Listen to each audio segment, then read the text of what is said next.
Hello everyone, कैसे हो आप लोग। मैं बीएस चौहान आपके अपने यूट्यूब चैनल जेएमडी क्लासेस में हार्दिक स्वागत और अभिनंदन करता हूं। आज की क्लास कक्षा 10 के अंतर्गत जो हिंदी है उसमें जो सूरदास के पद हैं उन पर चर्चा आज करेंगे। जिन बच्चों ने पिछला वीडियो नहीं देखा है वो पिछले वीडियो देखने के लिए डिस्क्रिप्शन में नीचे लिंक दिया गया, वहां से जाकर आप पिछला वीडियो देख सकते हैं। पिछले वीडियो में मैंने सूरदास के जो 6 पद थे, वो 5 पद थे, वो पढ़ाए थे। जिन बच्चों ने पिछला वीडियो नहीं देखा है, पिछले पद नहीं पढ़े, उनको पढ़ ले। इसके बाद ही इस वीडियो में दिए गए पद आपके समझ में आ सकते हैं। आज हम सूरदास ने जो पद लिखे हैं सूरसागर के अंतर्गत, उनमें से आज छठा पद से स्टार्ट करेंगे। जो छठा पद है वहां से स्टार्ट करेंगे। आइए देखते हैं, बिना देर करते हुए सेशन को स्टार्ट करते हैं। जो सेशन से जुड़े हुए हैं बच्चे, वो सेशन को शेयर करते रहें और लाइक कर दें। इसके बाद हम सेशन को स्टार्ट करते हैं। तो ये बहुत ही महत्वपूर्ण पद हैं। परीक्षा में हर वर्ष यहाँ से जो है व्याख्या और प्रश्नोत्तर पूछे जाते हैं।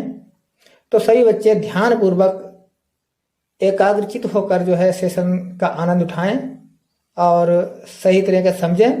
एक एक शब्द की सटीक व्याख्या हमारे द्वारा बताई जाएगी। उस शब्द को समझें तभी आप व्याख्या कर सकते हैं। अगर आपने शब्दों के अर्थ को नहीं समझा तब आप व्याख्या नहीं कर सकते हैं। तो ध्यान पूर्वक इस पद्यांश को पढ़ना, समझना और सुनना। देखिए, लिखा है सखीरी मुरली लीजे चोरी, सखीरी मुरली लीजे चोरी। अब जिन गोपाल कीने बस, जिन गोपाल कीने अपने वश, प्रीति सबन की तोरी। अब छिन एक घर भीतर निशिवासर, धरत न कबहू छोरी।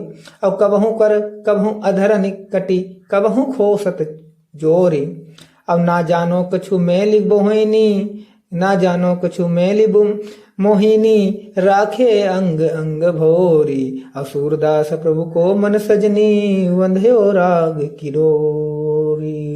सखीरी मुरली लीजे चोरी, सखीरी मुरली लीजे चोरी। बहुत ही सुंदर पद है। इस पद में जो है सूरदास जी ने बताया है, जब भगवान श्री कृष्ण मुरली से अत्यधिक प्रेम करने लगते हैं और तो गोपिकाओं को भूल जाते हैं, तो इस पद में जो है सूरदास ने मुरली के प्रति भगवान श्री कृष्ण के प्रेम को दर्शाया। और इसके साथ साथ जो गोपिकाएं हैं वो मुरली से ईर्ष्या करती हैं। क्यों ईर्ष्या करती हैं? क्योंकि मुरली से प्रेम करने के कारण भगवान श्री कृष्ण गोपिकाओं को भूल चुके हैं।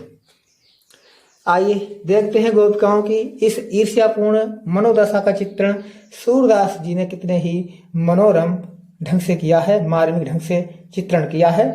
देखिए बच्चों, एक एक शब्द का अर्थ समझ के चलना है और वीडियो स्किप मत करना कि आप जल्दी से वीडियो को समाप्त करते हैं और समझ लें। जब तक आप एक एक शब्द का अर्थ नहीं समझेंगे, व्याख्या आपसे नहीं हो सकती है। इसलिए बड़ी ही तन्मयता और धैर्य पूर्वक वीडियो को देखें। लिखा सखीरी मुरली लीजे चोरी, सखीरी मुरली लीजे चोरी। तो यहां पर क्या है, एक सखियां जो है आपस में वार्तालाप कर रही हैं। बहुत सी सखियां गोपिकाएं बैठी हुई हैं, आपस में वार्तालाप कर रही हैं। और आपस में वार्तालाप करते हुए क्या कह रही हैं कि सखीरी, कि हे सखी, हे सखी मुरली लीजे चोरी। मुरली माने बंसी को, लीजे माने लेना, चोरी माने चुरा लेना।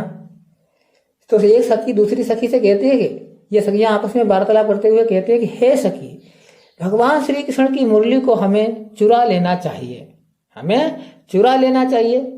क्यों चुरा लेना चाहिए? क्योंकि जिन गोपाल कीने अपने बस, जिन माने जिसने, गोपाल माने गोपाल भगवान श्री कृष्ण को, कीना माने किया है, अपने माने अपने, बस माने नियंत्रण में या अपने अधीन। जिसने जो है भगवान श्री कृष्ण को अपने अधीन कर लिया है, अर्थात इस मुरली ने भगवान श्री कृष्ण को अपनी ओर आकर्षित करके अपने बस में कर लिया है, अपने वशीभूत कर लिया है। और अपने वशीभूत कर लिया है और भगवान श्री कृष्ण ने भी मुरली के वशीभूत होकर हम सभी प्रीति सबन की तोरी, प्रीति माने प्रेम को, सबन माने हम सबकी, सभी गोपिकाओं की, तोरी माने तोड़ करके। और भगवान श्री कृष्ण हम सभी गोपिकाओं की प्रीति को तोड़ करके मुरली से ही प्रेम करने लगे हैं, मुरली के ही वशीभूत या बंसी के ही वशीभूत हो गए हैं।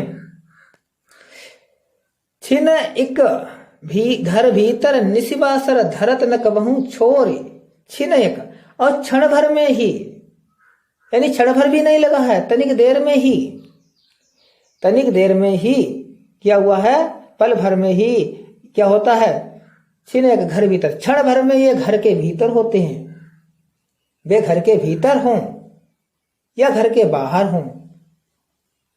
तो कभी ये पल भर में घर के भीतर होते हैं, कभी पल भर घर के अंदर होते हैं, और जब भी होते हैं तो इनके साथ मुरली हर समय रहती है, मुरली इनका साथ, बंसी इनका साथ नहीं छोड़ती, अर्थात ये हर समय बंसी को अपने हाथ में रखते हैं।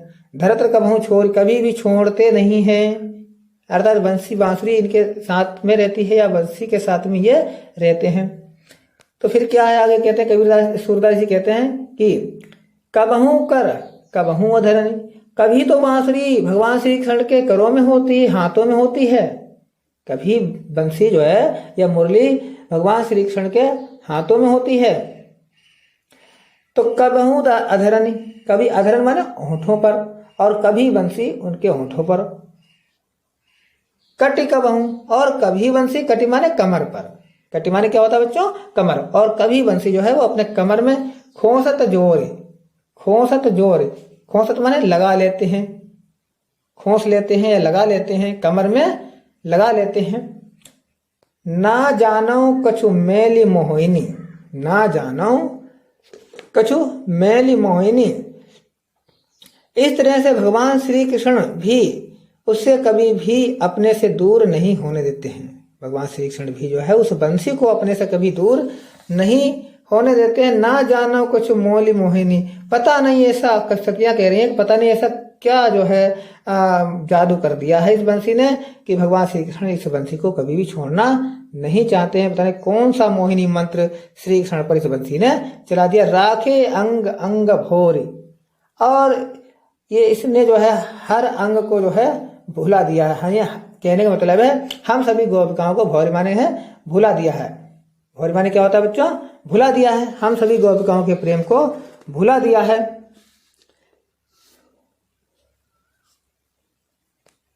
सूरदास प्रभु को मन सजनी बांध्यो राग की डोर।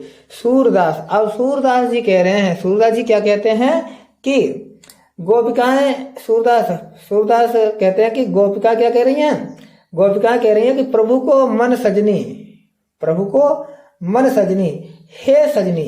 गोपिका आपस में वार्तालाप करती हुई कह रही है, सूरदास जी कहते हैं कि गोपिका क्या कह रही है कि हे सजनी, हे सखियों, हे सखियों, इस बंसी ने, इस बांसुरी ने, इस मनमोहिनी बांसुरी ने या मुरली ने भगवान श्री कृष्ण को बंधियों माने बांध दिया है, राग माने प्रेम की, और डोरी माने धागे से या डोरी से। भगवान श्री कृष्ण को इस बंसी ने प्रेम की डोरी से या प्रेम के धागे से बांध दिया है, जिसके कारण भगवान श्री कृष्ण इस बांसुरी के वशीभूत हो गए हैं और हम सबको भूल गए हैं। तो एक बार फिर से देखते हैं इसके अर्थ को कि सखीरी मुरली लीजे चोर। एक सखियां आपस में वार्तालाप करते हुए कह रहे हैं कि हे सखी, भगवान श्री कृष्ण की मुरली को चुरा लेना चाहिए, क्योंकि भगवान श्री कृष्ण उस मुरली के वशीभूत हो गए हैं, जिसके कारण वो हमें भूल गए हैं, इसीलिए हमें उनकी इस मुरली को चुरा लेना चाहिए। जिन गोपाल कीन है अपने बस, जिसने गोपाल को, भगवान श्री कृष्ण को, कन्हैया जी को, गोवर्धन लाल को, ये नंद लाल को जो है अपने बस में कर लिया है। प्रीति सबन की तोरे, और हम सबकी प्रीति को छोड़ दिया है, हम सबकी प्रीति को भूल गए हैं, हम सबकी प्रीति को तोड़ करके भगवान श्री कृष्ण उस के वशीभूत हो गए हैं। छिन एक घर भीतर, और क्षण भर में ये घर के भीतर होते हैं और क्षण भर में घर के बाहर होते हैं। निशिवासर, दिन और रात, धरत न कभू छोड़, और भगवान श्री कृष्ण दिन रात ये बंसी कभी भी छोड़कर अलग नहीं रखते हैं, अर्थात अपने साथ ही रखते हैं। कबहू घर, कबहू कर कबहू अधरन, और कभी ये बंसी उनके हाथों में होती है, कबहू अधरन कभी ऊँटों पर होती है, कट कबहू खोसत जोरी, और कभी इनके कमर में होती है, कमर में लगाते हैं, रखते हैं। ना जानो कुछ मेल मोहिनी, पता नहीं ऐसा कौन सा मोहिनी मंत्र इस बंसी ने चला दिया जिसके कारण भगवान श्री कृष्ण जो है सारा अंग जो है भगवान श्री कृष्ण भूल गए हैं और सारा अंग जो है उस बंसी के ही अधीन हो गया। सूरदास प्रभु को मन सजनी, सूरदास जी कह रहे हैं कि वो गोपिकाएं कहती हैं कि हे सखी, भगवान श्री कृष्ण को इस बंसी ने अपने प्रेम रूपी डोरी से बांध लिया है जिसके कारण ये हमको भूल गए हैं। अगले पद में क्या कहते हैं? अगला पद बहुत ही महत्वपूर्ण है। तो अगला पद जो है इसमें बताया गया है कि ऊधो मोहि ब्रज बिसरत नाई, पहले पढ़ लेते हैं, समझते हैं इसके अर्थ को। ऊधो मोहि ब्रज बिसरत नाई, ऊधो मोहि ब्रज बिसरत नाई, वृंदावन गोकुल वन उपवन, सघन कुंज की छाई, अप्रात समय माता जसुमती,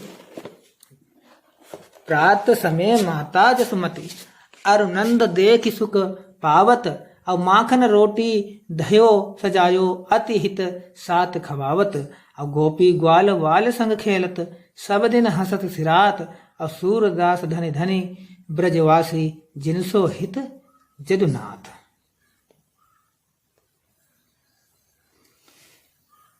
हाँ देखिए, तो इस पद में जो है जब भगवान श्री कृष्ण मथुरा चले गए थे तो वहां उद्धव गोपियों के संदेश को लेकर मथुरा गए, और मथुरा जाने पर जो है उद्धव ने गोपियों की स्थिति को बताया।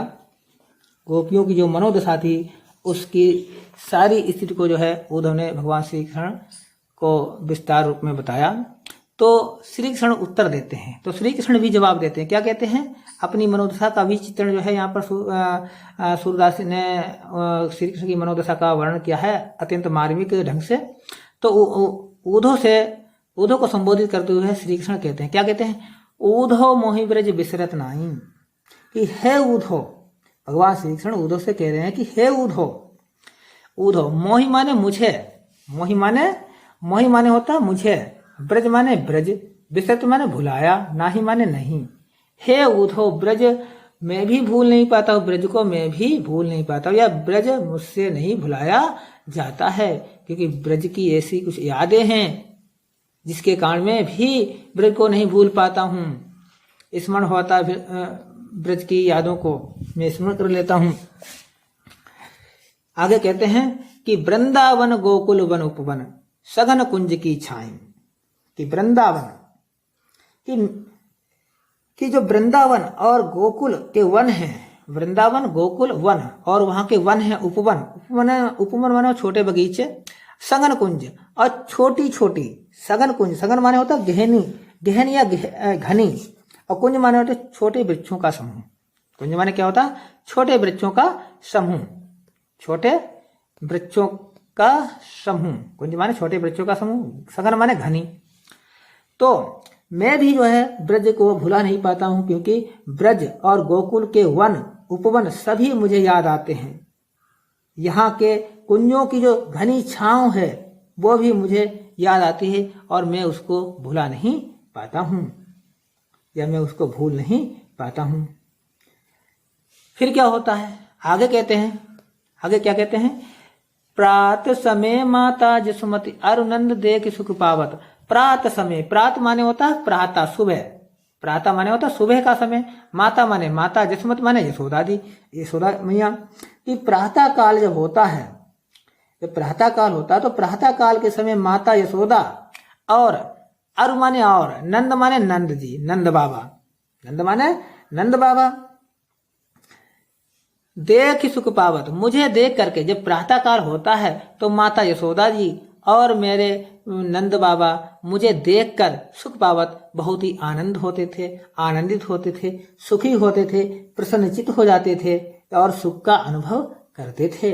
यानी जब भी कोई भी माता या पिता होते अपने छोटे बच्चों को सुबह सुबह देखते हैं तो उनका मन आनंदित हो जाता, प्रफुल्लित हो जाता है। ठीक वही स्थिति यहाँ पर जो श्री कृष्ण अपने बचपन की बात को बता रहे हैं कि जब प्रातः काल होता था तो माता जसोदा जी और नंद बाबा मुझे देखकर बहुत ही आनंदित होते थे या आनंद का अनुभव, सुख का अनुभव करते थे। माखन रोटी दह्यो सजायो अति हित साथ खवावत। और प्रातः काल जब होता था तो क्या होता था, माता यशोदा मैया मेरे लिए माखन रोटी और दही को बहुत ही सजाती थी, सजाकर रखती थी। और अति हित साथ खवावत, और बहुत ही हित माने प्रेम के साथ। हित माने क्या होता है बच्चों, अत्यधिक प्रेम के साथ जो है खवाती थी, अति हित साथ खवावत। और बहुत ही जो है हित के साथ जो है मुझे जो है माखन रोटी और दही बड़े ही चाव से खिलाती थी। गोपी ग्वाल बाल संग खेलत। गोपी, और क्या होता था मैं गोपियों के साथ, जो गोपियां हैं ब्रज की बालाएं हैं, और जो ग्वाल हैं, ग्वाल माने होता छोटे छोटे बच्चे जो गायों को चराने जाते हैं, संग माने के साथ में, खेलत माने खेलता था। और मैं बचपन में उनके गोपियों और ग्वाल वालों के साथ खेलता था। सब दिन हंसते सिरात। सब दिन माने पूरा दिन, संपूर्ण दिन। हंसत माने हंसते हुए, सिरात माने होता व्यतीत होता था या बीत जाता था। और इन गोपियों ग्वाल वालों के साथ दिन भर में खेलता था और सारा दिन हंसते खेलते ही व्यतीत हो जाता था। पता ही नहीं चलता था किस समय दिन जो है समाप्त हो गया है, बीत गया है। सूरदास धनी ब्रजवासी। अब सूरदास जी कहते हैं, क्या कहते हैं, धनी धनी ब्रजवासी, वे ब्रज के वासी, वे ब्रज के लोग बहुत ही धन्य हैं, सौभाग्यशाली हैं। क्योंकि जिनसो हित जदुनाथ, क्योंकि जिनका हित चाहने वाले जदुनाथ माने होता भगवान श्री कृष्ण, और जिनका हित चाहने वाले स्वयं भगवान श्री कृष्ण चिंता करते हों, उनको और किसी की चिंता नहीं होती है। और वो लोग किसी अन्य बात की चिंता नहीं करते हैं, क्योंकि जिसके चिंता हितकारी, दयालु, कृपालु भगवान श्री कृष्ण ही स्वयं चिंता कर रहे हों, उनकी देखभाल कर रहे हों, तो उन लोगों को चिंता करने की कोई आवश्यकता नहीं होती है। उन्हें श्री कृष्ण के अतिरिक्त ऐसा हितैषी और कौन मिल सकता है, कोई नहीं मिल सकता है। तो सूरदास जी यहाँ पर जो है भगवान श्री कृष्ण के द्वारा उद्धव के माध्यम से बताने का प्रयास किया कि उद्धव ने जब संदेश लेकर गोपियों को गए थे तो वहां पर जो श्री कृष्ण ने क्या उत्तर दिया, उसका बहुत ही मार्मिक और सजीव चित्रण जो है सूरदास जी ने अपने इस पद में किया है। अगला पद है, ऊधो मन न भय 10-20, एक हुतो सो गयो श्याम संग। एक हुतो सो गयो श्याम संग, को अवराध है ईस, और इंद्री शिथिल भई के सब बिनु, ज्यों देही बिनु शीस। और आशा लाग रहित तन श्वासा, जीव ही कोटि बरीश, और तुम तो सखा श्याम सुंदर के, सकल जोग के ईश, जग सकल जोग के ईश। सूर हमारे नंद नंदन बिनु, सूर हमारे नंद नंदन बिनु, और नहीं जगदीश, ऊधो मन न भय 10-20, एक तो सो गयो श्याम संग, को अपराध है ईस, ऊधो मन न भय 10-20। तो यहाँ पर जो है, यहाँ पर जब उद्धव मथुरा से वापस आए श्री कृष्ण के संदेश को लेकर के, तो उद्धव जब यहाँ पर आए तो वो गोपियों को क्या करने लगे, ज्ञान का पाठ पढ़ाने लगे, सिखाने लगे। क्या कहने लगे कि जब सूरदास ने उनके माध्यम से बताया है कि जब भगवान श्री कृष्ण से मथुरा मिलने के बाद उद्धव जी वापस आए, तो उद्धव जी क्या कर रहे हैं, गोपियों के पास ज्ञान व योग का संदेश लेकर आए, ज्ञान व योग का संदेश लेकर आए। और इस संदेश में उन्होंने कहा कि आप जो है निर्गुण ब्रह्म की उपासना करें। निर्गुण ब्रह्म की उपासना का संदेश जो है उद्धव ने गोपियों को बताया, परंतु गोपियों ने उनके इस संदेश को स्वीकार नहीं किया। क्यों? क्योंकि वे श्री कृष्ण को छोड़कर किसी अन्य की उपासना, आराधना, पूजा, अर्चना नहीं कर सकती थी। क्यों नहीं कर सकती थी? इसको जो है इस पद के माध्यम से बताने का प्रयास किया है। क्या प्रयास किया है, आइए देखते हैं। इसमें कहा है कि ऊधो मन न भय 10-20, कि हे ऊधो, मेरे मन मेरे जो मन है वो 10-20 नहीं है, जो आप मुझे ज्ञान का उपदेश दे रहे हो, निर्गुण ब्रह्म की उपासना का योग दे रहे, संदेश दे रहे हो, उपदेश दे रहे हो, ये मेरे 10-20 मन नहीं है, मेरा तो मन एक ही है, क्योंकि मेरा मन एक ही है। और वह भी क्या हुआ, एक हुतो सो गयो श्याम संग, एक हुतो सो गयो श्याम संग, वो भी एक हुतो, एक ही था, सो गयो, सो वह भी गया है, श्याम संग माने भगवान श्री कृष्ण के साथ। मेरा मन एक ही था और वो भी भगवान श्री कृष्ण के साथ गया है, चला गया है। अतः अब हम किस मन से को अपराधे ईश, अपराधे माने आराधना करूं, ईश माने ईश्वर की, उस निर्गुण ब्रह्म की। अब मैं किस मन से उस निर्गुण ब्रह्म की उपासना करूं, अर्थात मेरा मन ही यहाँ नहीं है, मेरा मन तो भगवान श्री कृष्ण के साथ चला गया मथुरा। और बिना मन से हम किस प्रकार से इस निर्गुण ब्रह्म की उपासना करूं, पूजा अर्चना करूं। इंद्री शीतल भई के सब बिनु, इंद्री माने इंद्रियां, इंद्री माने क्या होता है बच्चों, इंद्रियां, 5 इंद्रियां होती हैं, तो वो इंद्रियां शिथिल माने शिथिल पड़ गई हैं, ढीली पड़ गई हैं, बेकार हो गई हैं। भाई केशव बिन, केशव बिन माने भगवान श्री कृष्ण के बिना, और भगवान श्री कृष्ण के बिना हमारी सारी इंद्रियां कमजोर या शिथिल पड़ गई हैं, अर्थात शक्तिहीन और निर्बल हो गई हैं। क्यों हो गई हैं? क्योंकि सारी इंद्रियां या मैं भगवान श्री कृष्ण से ही प्रेम करती हूँ और मेरा मन एक ही है और वह भी श्री कृष्ण के पास है। इसलिए मैं आपके इस निर्गुण ब्रह्म की उपासना का उपदेश स्वीकार नहीं करती हूँ या निर्गुण ब्रह्म की आराधना नहीं कर सकती हूँ। आगे कहते हैं ज्यों, आगे कहते हैं ज्यों देही बिनु शीस, किस प्रकार से मैं शिथिल हो गई हूँ, जिस प्रकार से देही के बिना, शरीर के बिना, सिर के बिना, ज्यों देही जिस प्रकार से शरीर जो है बिनु शीस, बिना शीस के, बिना सिर के, बिना धड़ के शरीर होता है, जिस प्रकार से बिना सिर के धड़ होता है, उसी प्रकार से मेरी भी स्थिति है। अब मैं ही उसी प्रकार की हो गई हूँ। कहना का तात्पर्य यह है कि जिस प्रकार से सिर के ना होने पर शरीर बेकार होता है, ठीक उसी प्रकार से भगवान श्री कृष्ण के बिना मैं भी मृत्युवत हो गई हूँ, अर्थात मृत्यु को प्राप्त हो गई हूँ, मैं भी महत्वहीन हो गई हूँ। आशा लागी रहित तन श्वासा, आशा लागे, आशा लागे रहित तन श्वासा।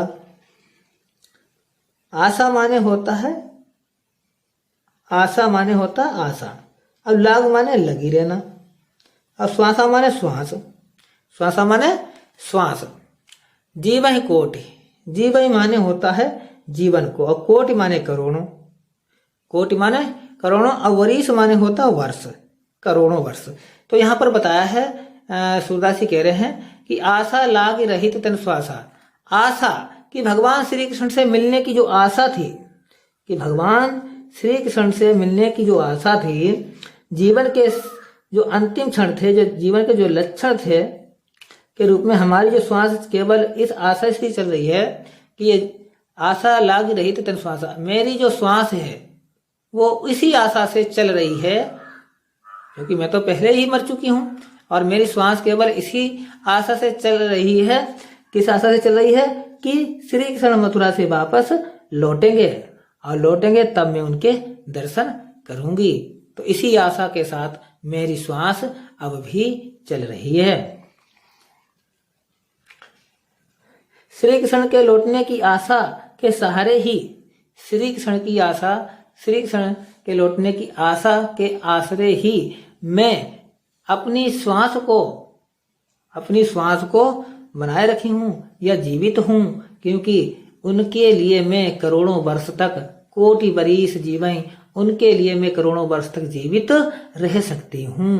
भगवान श्री कृष्ण से के दर्शन के लिए या उनसे मिलने के लिए मैं करोड़ों वर्षों तक जो है जीवित रहने की आस रह सकती हूँ, या इसके लिए मैं श्वास बनाए रख सकती हूँ, श्वास को बनाए हुए रख सकती हूँ।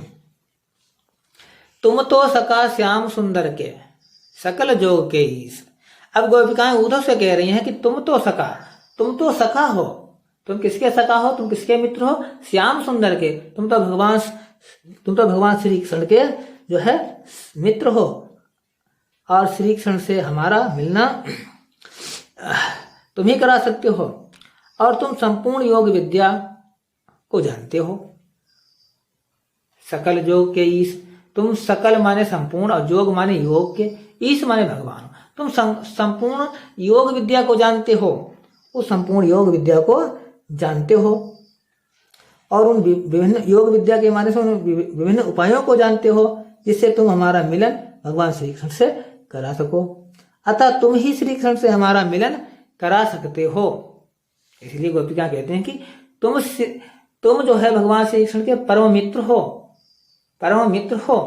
और तुम जो है योग, संपूर्ण योग के जानकार हो, तो तुम ही जो है हमारी जो मुलाकात है, जो हमारा मिलन है भगवान श्री कृष्ण से करा सकते हो। सूर हमारे नंद नंदन बिनु, सूर हमारे नंद नंदन बिनु। अब सूरदास जी कहते हैं कि गोपियां क्या कहती हैं, उद्धव से क्या कह रही हैं कि सूर हमारे नंद नंदन बिनु, अब नहीं जगदीश, कि जो है भगवान श्री कृष्ण के बिना हमारा इस संसार में कोई भी ईश्वर नहीं है। भगवान श्री कृष्ण को छोड़कर और हमारा कोई भी इस संसार में जगदीश नहीं है, आराध्य नहीं है, अर्थात ईश्वर नहीं है। हम किसी को आराध्य नहीं मानते हैं। तो एक बार फिर से इस अर्थ को समझें। ऊधो मन न भेदस बीस, गोपिकाएं ऊधो से कह रही हैं, जिस समय ऊधो मथुरा से आया और भगवान श्री कृष्ण के संदेश को सुनाया, तो उस संदेश को सुनकर के, निर्गुण ब्रह्म की उपासना के संदेश को सुनकर के गोपिकाएं उद्धव से कहती हैं कि हे उद्धव, मन न भेद 10-20, मेरे मन 10-20 नहीं है, मेरा तो मन एक ही है। अब एक हो तो सो गयो श्याम संग, और जो एक मन था वो भी भगवान श्री कृष्ण के साथ चला गया है। को अपराध ईश, अब मैं किस ईश्वर की आराधना करूं, अर्थात मैं उस निर्गुण ब्रह्म की उपासना कैसे करूं, क्योंकि मेरा एक ही मन था, वो भी भगवान श्री कृष्ण के साथ चला गया है। अब मैं ईश्वर की जो निर्गुण ब्रह्म की है उसकी उपासना कैसे कर सकती हूँ। इंद्रिय शिथिल भई के सब बिन, जीव देहि बिन शीश, और मेरी सारी इंद्रियां जो है भगवान श्री कृष्ण के बिना शिथिल हो गई हैं, कमजोर पड़ गई हैं। और किस प्रकार से कमजोर पड़ गई हैं, जिस प्रकार से जीव देहि बिन शीश, जिस प्रकार से बिना शीश के, बिना धड़ के शरीर अच्छा नहीं लगता है, सुंदर नहीं लगता है, बेकार हो जाता है, ठीक उसी प्रकार से मैं भी अब मृतवत हो गई हूँ, मृत्यु के जैसी हो गई हूँ, मरी हुई हो गई हूँ। आशा लाग रहित तन श्वासा, और मेरे मन में जो भी, मेरे शरीर में जो भी आशा लगी है, आशा क्या है, भगवान श्री कृष्ण से मिलने की आशा है, लेकिन भगवान श्री कृष्ण अभी हमें मिले नहीं हैं। इसके लिए चाहे कुछ भी हो जाए, जीवन कोटि बरिस, लेकिन भगवान श्री कृष्ण से मिलने की आशा में मैं अपनी श्वास को करोड़ों वर्षों तक जो है जीवित रख सकती हूँ। मैं अपनी श्वास को करोड़ों वर्षों तक बनाए रख सकती हूँ भगवान श्री कृष्ण से मिलने की आशा में।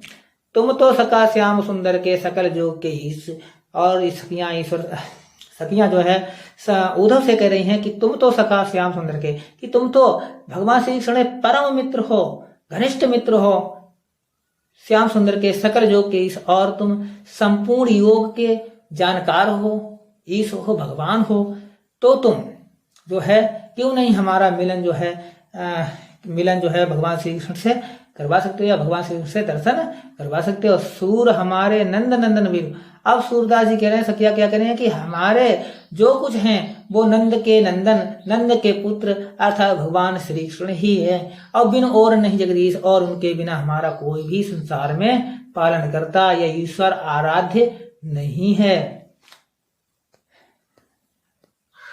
तो यहाँ पर ये विशेष ध्यान रखना है। यहाँ पर अब जो कभी कभी परीक्षाओं में जो है क्वेश्चन पूछा जाता है कि जो पद्यांश दिया गया उसमें जो है कौन सा अलंकार और रस है, कौन सा अलंकार, रस या भाषा का प्रयोग किया गया है। तो सूरदास के जो पद हैं वो ब्रज भाषा में लिखे गए हैं। किस भाषा में लिखे गए बच्चों? ब्रज भाषा में लिखे गए हैं। सूरदास के पद ब्रज भाषा में लिखे गए, तो भाषा कौन सी होगी? ब्रज होगी। और इसमें किसका प्रयोग किया गया है? रस कौन सा है? रस है वियोग श्रृंगार। रस क्या है बच्चों? वियोग श्रृंगार। इस बात को विशेष ध्यान रखना, रस जो है वियोग श्रृंगार है, वियोग श्रृंगार, रस है वियोग श्रृंगार। और इसके साथ इसमें अलंकार भी पूछे जाते हैं। तो इसमें 3 अलंकार हैं।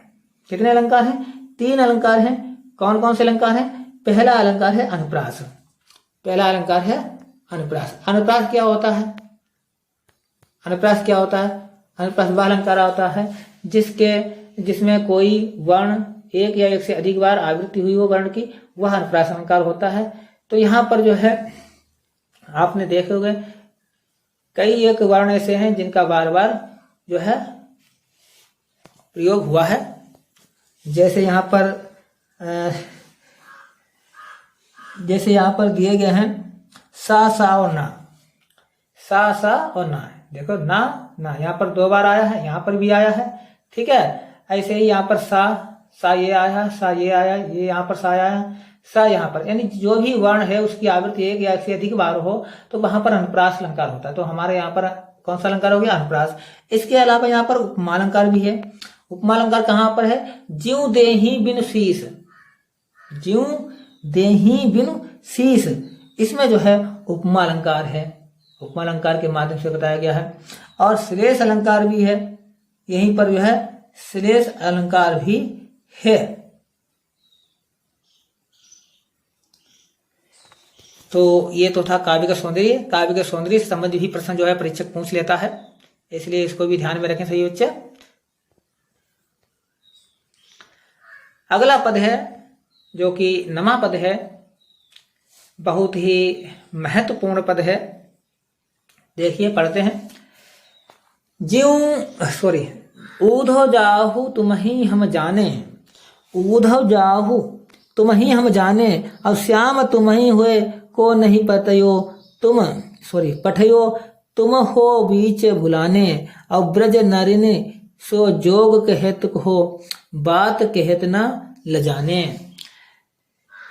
बड़े लोग न विवेक तुम्हारे ऐसे भय न आयाने, अब हम सो कही लई हम सही के जिय गुण लेहु सियाने।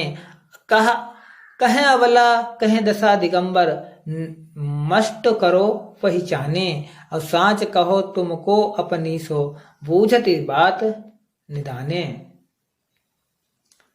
सूर श्याम जब तुम्हें पठायो तब ने केहू मुस्काने। तो यहाँ पर जो है गोपिकाएं उद्धव से प्रश्न कर रही हैं, ऊधव जाहु तुम्हि हम जाने। जब उद्धव गोपिकाओं को ज्ञान का उपदेश दे रहे थे, योग का उपदेश दे रहे थे, निर्गुण ब्रह्म की उपासना का उपदेश दे रहे थे, तो गोपिकाएं उनके उस उपदेश को मानने या स्वीकार नहीं कर रही थीं। तो उद्धव और गोपिकाओं के बीच जो तर्क वितर्क हो रहा है उसका जिक्र जो है यहाँ पर किया है। वो गोपिकाएं उद्धव से क्या कहती हैं उद्धव जाओ तुम्हें हम जाने, कि हे उद्धव तुम यहाँ से वापस चले जाओ, उद्धव जाओ। क्योंकि उद्धव यहाँ गोपिकाओं को ज्ञान का उपदेश दे रहे थे, ब्रह्म का उपदेश दे रहे थे, लेकिन उन्होंने मना कर दिया, क्योंकि मेरे मन तो एक ही है, तस्वीर तो मन है नहीं कि मैं भगवान श्री कृष्ण की भी आराधना करूंगा और कर लूंगी और निर्गुण ब्रह्म की उपासना कर लूंगी। मुझसे नहीं होगा, क्योंकि मेरा मन एक ही था, वो भी भगवान श्री कृष्ण के पास चला गया और मैं निर्गुण ब्रह्म की उपासना नहीं कर सकती हूँ। तभी गोपिकाएं उद्धव से कहती हैं उद्धव जाओ, उद्धव तुम यहाँ से चले जाओ, उद्धव तुम यहाँ से चले जाओ, वापस चले जाओ मथुरा। तुम्हें हम जाने, हम तुमको भली भांति पहचानती हूँ, जानती हूँ कि हम तुम्हें अच्छी प्रकार से जानती हूँ। हमें ऐसा प्रतीत होता है या हो रहा है कि तुम यहाँ क्या कर रहे हो, कि तुम यहाँ जो है अपने मन से आए हो, कि तुम यहाँ अपने मन से आए हो। श्याम तुम्हें हुआ हो को नहीं पठयो, श्याम तुम्हें हुआ को नहीं पठयो। ठीक है, हुआ माने होता है यहाँ, हुआ माने क्या होता है यहाँ, कि श्याम ने तुमको यहाँ भेजा नहीं है, कि भगवान श्री कृष्ण ने तुमको यहाँ ज्ञान का उपदेश के लिए नहीं भेजा है, तुम स्वयं ही आए हो। तुम हो बीच बुलाने, तुम क्या हो, तुम यहाँ क्यों आए हो, तुम यहाँ जो है हमको रास्ता भटकाने के लिए आए हो। तुम स्वयं रास्ता, या तुम हो बीच भुलाने, तुम हो बीच भुलाने, तुम हो बीच भुलाने। तुम बीच माने होता रास्ता, ठीक है, यहाँ बीच माने मध्य नहीं है, बीच माने क्या है? रास्ता। तुम यहाँ पर रास्ता भूलकर, रास्ता भटक कर तुम यहाँ ब्रज को चले आए हो। ब्रज नारिनी सो जोग जगत को हो, वात कहत न ले जाने, वात कहत न ले जाने। ब्रज माने ब्रज की, नारिन माने नारियों से, ब्रज माने ब्रज या गोकुल की, नारिन माने क्या होता है? जो नारी या स्त्रियों से। सो जग कहे, सो जोग कहत, सो माने इसलिए, जोग माने योग की बात को कहते हुए, ले जाने माने होता है सर्व, ले जाने माने क्या होता है बच्चों? सर्व। तो गोपिकाएं उद्धव से कह रही हैं कि तुम्हें लज्जा नहीं आती है, लाज नहीं आती है, बात कहते हुए तुम्हें लाज नहीं आती, शर्म नहीं आती है कि तुम मुझे ज्ञान का उपदेश दे रहे हो, निर्गुण ब्रह्म की उपासना का उपदेश दे रहे हो। ब्रज नारी सो जोग कहत, यानी ब्रज की नारियों को तुम योग की बात या योग को महत्व को समझाकर, ये योग को बात को कह करके या योग को करवाने के लिए जो कह रहे हो, तुमको ये बात कहते हुए शर्म नहीं आती, लज्जा नहीं आती है। तो आगे क्या कहते हैं? बड़े लोग ना विवेक तुम्हारे, बड़े लोग ना विवेक तुम्हारे। तो गोपियां उद्धव से कहती हैं कि तुम भले ही बड़े हो गए हो, तुम भले ही बड़े हो गए हो, विवेक आ गया हो तुम्हारे अंदर, कितना भी विवेक हो, बुद्धि हो, ज्ञानी हो, तुम ज्ञानवान कितने ही हो, बुद्धिमान कितने ही हो तुम्हारे, ऐसे भय अयाने, लेकिन तो विवेक जरूर आ गया तुम्हारे अंदर, लेकिन परंतु हमें ऐसा लगता है कि तुम इस विवेक नहीं है तुम्हारे अंदर, और नहीं तो तुम ऐसा अज्ञानपूर्ण व्यवहार या अज्ञानपूर्ण ज्ञान मुझे ना देते हैं। ठीक है, अज्ञानपूर्ण ज्ञान जो है आप हमें नहीं देते।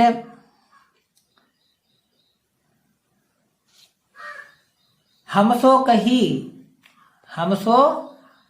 कहीं लई हम सही के, जिय गुनी लेव सयाने, जिन गुन लेव सियाने। तो आगे गोपिकाएं कह रही हैं, क्या कह रही हैं कि हमसो कहीं लई हम सही के, यानी हमने जो बात तुमने हमको ज्ञान का मार्ग की बात बताई है, निर्गुण ब्रह्म की उपासना की बात बताई है, ये बात तुमने हमसे तो कह दी है, ये बात तुमने हमसे तो कह दी है, हम सही, और हमने इस बात को सह लिया है, तुम्हारा विरोध नहीं किया है।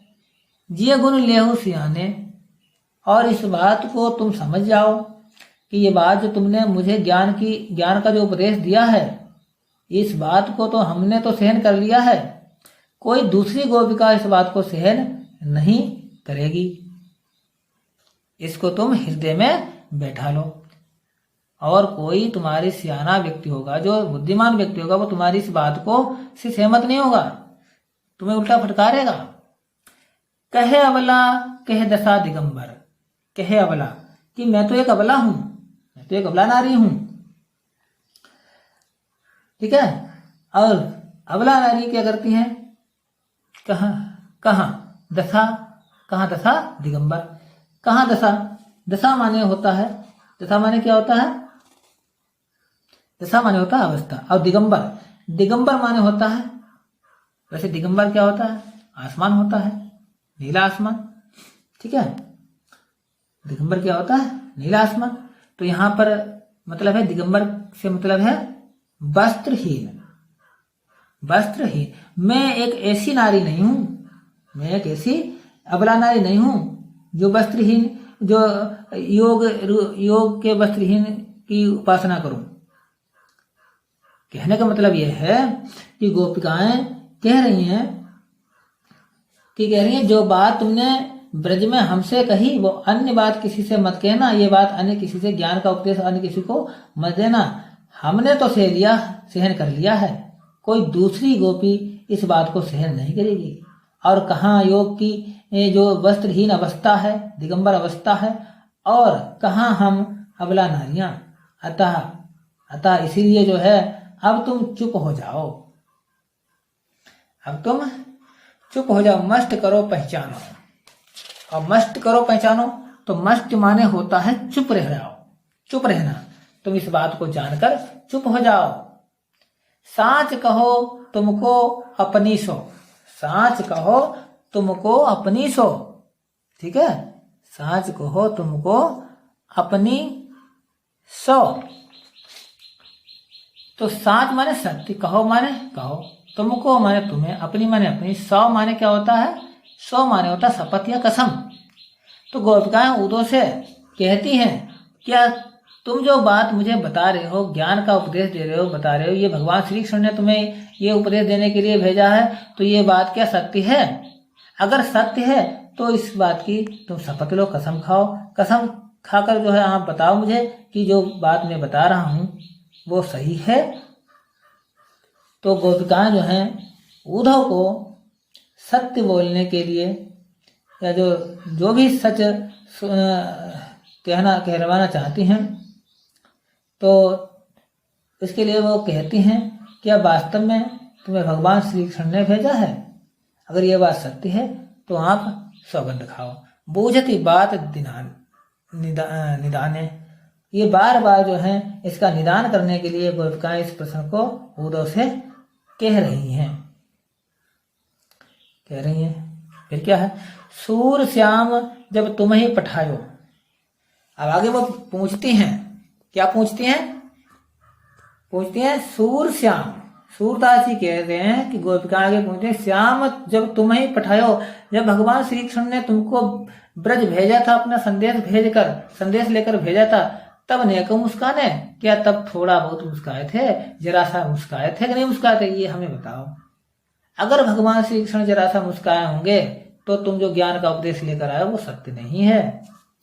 कहने का तात्पर्य है अगर वो थोड़ा मुस्कुराए होंगे तो वह अवश्य इसलिए मुस्कुराए होंगे, तभी तो उन्होंने तुम्हारे साथ उपहास करने के लिए तुम्हें यहाँ भेजा है, यानी तुमसे हंसी मजाक करने के लिए तुम्हें यहाँ भेजा है। यानी जब भगवान श्री कृष्ण मुस्कुराते हैं तो उसमें कुछ राज होता है, उसमें कुछ राज होता है, अटकेरियां उन्होंने तुमसे खेली हैं, ठीक है। इसीलिए तुमने ध्यान नहीं दिया होगा, गौर नहीं किया होगा कि जब भगवान श्री कृष्ण ने तुम्हें यहाँ भेजा था तो मुस्कुराए थे कि नहीं मुस्कुराए थे?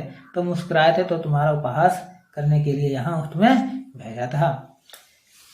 आगे गोपिकाएं कहती हैं, आगे क्या है, निर्गुण कौन देश को वासी, मधुकर कहीं समझाए सहोदय, बूझत साच न हासी, अब को है जनक कौन है जननी, कौन नारी को दासी, अब केसो वर्ण भेष है केसो केश, कही रस में अभिलाषी, अब पावे गो पुण्य कियो आपनो, जोरे करे को गासी, अब सुनत मौन हुए रहो बाबरो, सूर सबे मति नासी। ये पैराग्राफ बहुत इंपॉर्टेंट है बच्चों, बोर्ड परीक्षा में यहाँ से भी व्याख्या पूछी जाती है, बोर्ड परीक्षा में अक्सर ये जो है पद आता है, तो इस पर विशेष ध्यान रखें सभी बच्चे। निर्गुण कौन देश को वासी। अब यहाँ पर क्या है, यहाँ पर सूरदास ने गोपियों के माध्यम से बताने का प्रयास किया है कि निर्गुण ब्रह्म की उपासना का खंडन जो है गोपियों ने किया है, और उन्होंने सगुण रूप से जो भगवान श्री कृष्ण ने उनकी भक्ति को महत्व दिया है।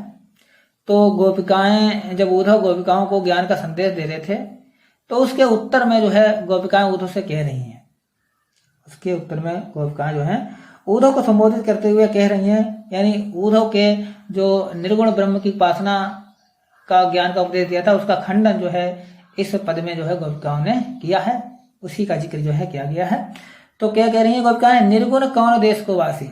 उद्धव से गोपिकाएं प्रश्न करते हुए पूछ रही हैं, क्या पूछ रही हैं कि हे उद्धव, ये निर्गुण है। निर्गुण माने होता है जिसका कोई आकार प्रकार रूप रंग ना हो, जिसका कोई आकार प्रकार रूप रंग ना हो, जो निराकार हो, ठीक है, उसको निर्गुण कहते हैं। कौन देश को वासी, ये जो निर्गुण है, जिस निर्गुण ब्रह्म की तुम उपासना की बात कर रहे हो, ये निर्गुण जो है, निर्गुण ब्रह्म किस देश का वासी है, किस देश का रहने वाला है। मधुकर कही समझाए सहोदे, मधुकर कही समझाए सहोदे, अब बूझत साच न हासी। तो गोपिकाएं कहती हैं मधुकर माने क्या होता है बच्चों, मधुकर माने क्या होता है? भंवरा। मधुकर माने क्या होता है? भंवरा या भंवरा। कई समझाई सोह दे। और सोह माने क्या होता है? समझाई माने समझाओ, और सोह माने सौगंध देकर, कसम खा करके। अब दे माने देना। साच माने सत्य, साच माने सत्य। अब हासी माने हंसी करना, हासी माने हंसी करना। तो यहाँ पर गोपिकाएं जो हैं उद्धव से कहती हैं, क्या कहती हैं कि हे उद्धव, हम तुमको शपथ दिलाकर सत्य पूछती हैं। मधुकर कहीं समझाए सो दे। मधुकर को नहीं, मधुकर माने भंवरा भी होता है, और मधुकर जो है उद्धव के लिए भी यहाँ पर आया कि मधुकर कहे, मधुकर को सौगंध देकर समझाती हूँ। और पूछ रही हूँ, यहाँ पर पूछ रही है, क्या पूछ रही है? कि मैं तुमको शपथ दिलाकर या कसम दिलाकर मैं सत्य पूछती हूँ। बूझत साचन हासी, मैं सत्य पूछती हूँ। हासी माने ना हासी, ना हासी माने हंसी मजाक नहीं कर रही हूँ, मैं तुमसे हंसी मजाक नहीं कर रही हूँ, मैं सत्य में वास्तव में तुमसे कसम दिलवाकर मैं तुमसे पूछती हूँ। ये हंसी मजाक नहीं है, हंसी मजाक मैं तुमसे नहीं कर रही हूँ। आगे क्या पूछ रही है? कौ है जनक कौन है जननी, कि इस जो निर्गुण ब्रह्म की उपासना का मार्ग तुमने बताया, ये निर्गुण ब्रह्म का जो जनक है, जनक माने क्या बच्चों? पिता। जनक माने पिता या जन्मदाता। तो जो निर्गुण ब्रह्म है उसका जनकदाता कौन है? जन्मदाता कौन है या उसका जनक कौन है? पिता कौन है? कौन है जननी, और इसकी माता कौन है?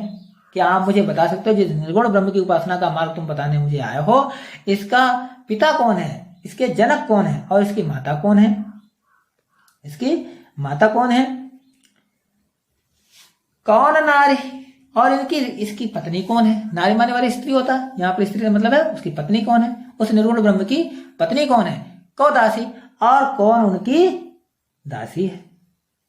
कौन उसकी दासी है? जरा मुझे इसके बारे में बताइए। केशो वर्ण भेष है, केशो कही रस में अभिलाषी, और केशो वर्ण, वर्ण माने क्या होता है बच्चों? वर्ण माने क्या होता है?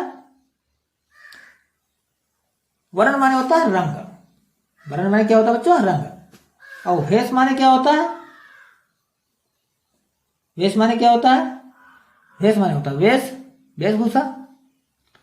और वे आगे गोपिकाएं उद्धव से पूछ रही हैं, क्या पूछ रही हैं? केशव वर्ण, कि उस निर्गुण ब्रह्म का जिसके बारे में तुम हमें ज्ञान दे रहे हो, उस निर्गुण ब्रह्म का जो है कैसा रंग है, रंग रूप कैसा है? वेश माने रूप या वेशभूषा, उसका रंग रूप कैसा है? केशो, वेश भी कैसा है, उसका रंग बताओ कैसा है, और उसका वेश बताओ यानी रूप बताओ कैसा है? कि रस में अभिलाषी, कि रस में अभिलाषी, कि माने किसके, कि माने किसके, रस माने रस में, अभिलाषी माने होता है इच्छुक। अभिलाषी माने क्या होता है बच्चों? इच्छुक। और ये भी बताओ तुम मुझे, और ये भी तुम बताओ मुझे कि उसे किस रस में अधिक लगाव है, किस रस में उसे अधिक लगाव है, अर्थात वह किस रस का इच्छुक है। तो विभिन्न प्रकार के प्रश्न जो है गोपिकाएं उद्धव से पूछ रही हैं। आगे, पावे गो पुण्य कियो अपनो जोरे करेगो गाशी, पावे गो पुण्य कियो आपनो, पावे गो पुण्य कियो आपनो।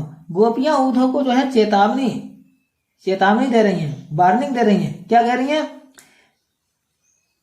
कि कह रही हैं कि हमें सभी बातों का ठीक ठीक उत्तर देना, जो भी जवाब देना, जो मैं पूछ रही हूं उत्तर सही देना। यदि तुम हमारे साथ कपट करोगे, पावोगे पुण्य कियो अपनो जो रे करोगो गासी, गासी माने होता है कपट। तो गोपियां कह रही हैं अगर तुम हमारे साथ छल कपट करोगे तो इसका जो है इसको तुम्हें भुगतना पड़ेगा। अगर तुमने हमारे साथ छल किया, ठीक है, हमें सही तथ्य नहीं बताया, तो उसका फल तुम्हें स्वयं ही भोगना पड़ेगा। तो सूरदास जी आगे कह रहे हैं कि सुनत मौन हुए रहो बाबरो, सूर सबे मति नासी। सूर्य सूर सबे मत नासी, सुनत मौन हुए। और ऐसा सुनकर के, ऐसा सुनते ही या सुनकर ही मौन माने चुप हो गए, चुप हो गए। और बाबरो माने पागल, पागल होना। रहो माने रह गए। अब सबे माने क्या होता है? सबे माने संपूर्ण या सभी। अब मति माने क्या होता है बच्चों? विवेक, बुद्धि। नासी माने समाप्त हो गई, नासी माने समाप्त हो गई। मति माने बुद्धि, विवेक, समाप्त हो गई। तो जब गोपियों ने उद्धव से पूछा तुम सही सही बताना, अगर तुमने सत्य नहीं बताया तो इसका फल तुम स्वयं भोगोगे, मुझ पर कोई लांछन मत लगाना। तो कह रहे सुनत मौन हुए। ऐसी बात सुनते ही, ऐसी बात गोपिकाओं की इस बात को सुनते ही सूरदास जी कह रहे हैं कि गोपिकाओं के इतने व्यंग्यात्मक तर्क सुनकर के उद्धव तंग रह गए और शांत हो गए, मौन हो गए, चुप हो गए। हुए रहो बाबरो, और पागल भी हो गए। ठीक है। अब यानी कि पागल का मतलब है उन्हें ये नहीं पता चला कि अब हम करें क्या करें। उनकी बुद्धि विवेक जो है वो सूर सबे मतिनासी, उनकी बुद्धि विवेक सब नष्ट हो गया। उनको कुछ नहीं सूझा कि अब हम करें क्या, क्या जवाब दें। जो गोपिकाओं ने प्रश्न पूछा है इसके संबंध में क्या जवाब दें। गोपिकाओं ने अपने वाक चतुरता से, बुद्धिमानी से ज्ञानी जो उद्धव को जो है हरा दिया, परास्त कर दिया। जो ज्ञान का उपदेश देने के लिए गोपिकाओं को आए थे, उल्टा गोपिकाओं ने ही उन्हें ज्ञान का उपदेश दे दिया। अब उनकी बोलती बंद हो गई। तो एक बार फिर से देखते हैं इस के अर्थ को। निर्गुण कौन देश को वासी, कि ये निर्गुण है। गोपिकाएं उद्धव से कह रही हैं, प्रश्न पूछ रही हैं, जिस तुम निर्गुण ब्रह्म की उपासना का मार्ग हमें बताने आए हो, जरा हमें उसके बारे में तो बताओ कि ये निर्गुण जो है, निर्गुण ब्रह्म जिसका रूप आकार प्रकार कुछ नहीं है, ये किस देश का रहने वाला, उस देश का नाम तो मुझे बताओ। मत को कहीं समझाए सो दे। और भगवान और उद्धव को जो है मधुकर कहीं समझाए सो दे, भूजत साचन हासी। ठीक है। और कह रही हैं कि तुमको शपथ दिलाकर मैं सत्य पूछती हूँ। उद्धव को शपथ दिलाकर कहती हैं मैं सत्य पूछती हूँ। कोई हंसी मजाक नहीं कर रही हैं कि मैं तुमसे कोई हंसी मजाक नहीं कर रही हूँ। आप सौगंध खाकर कहो जो मैं बात पूछेगी वो सत्य बताओगे। तो आगे प्रश्न पूछती हैं। आगे प्रश्न क्या गोपिका पूछती हैं कि कौ है जनक, कौन है जननी, कि इनका जनक कौन है, इनका पिता कौन है और इनकी माता कौन है। कौन नारी को दासी और इनकी नारी कौन है, इनकी पत्नी कौन है और इनकी दासी कौन है। इसके बारे में हमें आप सत्य सत्य बताओ। केसो वर्ण वेश है, केसो कही रस में अभिलाषी, और इनका कैसा रंग है, वेश माने कैसा रूप है, किस रस में अभिलाषी, और इन्हें किस रस की इच्छा है, किस रस को प्राप्त करना चाहते हैं, किस रस की अभिलाषा है। पावो गो पुण्य कियो आपनो जोर करोगे घासी, अगर तुमने मेरे साथ थोड़ा भी छल कपट किया तो इसका तुम फल स्वयं भुगतोगे, फल स्वयं भुगतोगे। अर्थात अगर तुमने गलत जानकारी दी, ठीक है, तो इसका जो बुरा फल होगा उसका परिणाम आप स्वयं भोगोगे। सुनत मौन हुए रहोगे बाबरो, सूर सबे मति नासी। अब सूरदास जी कह रहे हैं गोपियों के इस व्यंग्यपूर्ण बात को सुनकर के जो उद्धव थे वो मौन रह गए, मौन हो गए, चुप हो गए और पागल जैसे हो गए। पागल कैसे हो गए? अब उनकी बुद्धि विवेक समाप्त हो गया, बुद्धि जो है नष्ट हो गई, उनकी बुद्धि काम ही नहीं कर रही है कि अब गोपिकाओं द्वारा पूछे गए प्रश्नों का उत्तर कैसे दें। उन्हें कुछ समझ में नहीं आ रहा था। तो इस पद में भाषा कौन सी है बच्चों? भाषा ब्रज है। सभी पदों में इनकी भाषा जो है ब्रज है। और श्रृंगार कौन सा है? श्रृंगार वियोग है। श्रृंगार कौन सा है बच्चों? रस कौन सा है? वियोग श्रृंगार है। और इसमें जो रस है, एक और रस है, दो रस है, एक है हास है। यानी इस बात को सुनकर के हंसी भी आती है। गोपिकाओं द्वारा पूछे गए प्रश्न को जो व्यंग्यात्मक ढंग से प्रश्न पूछा गया इसमें हंसी भी आती है। तो यहाँ पर हास रस भी है। और अनुप्रास अलंकार तो इसमें है ही, ठीक है, अनुप्रास अलंकार तो इसमें है ही, क्योंकि यहाँ पर आप एक कोई भी वर्ण ले लें वो दो बार आए, कम से कम दो बार, अधिक से अधिक कितनी बार आ सकता है। तो यहाँ पर अनुप्रास अलंकार है, ठीक है, तो ये था इनका काव्यगत सौंदर्य। ये परीक्षा में पूछा जाता है बच्चों।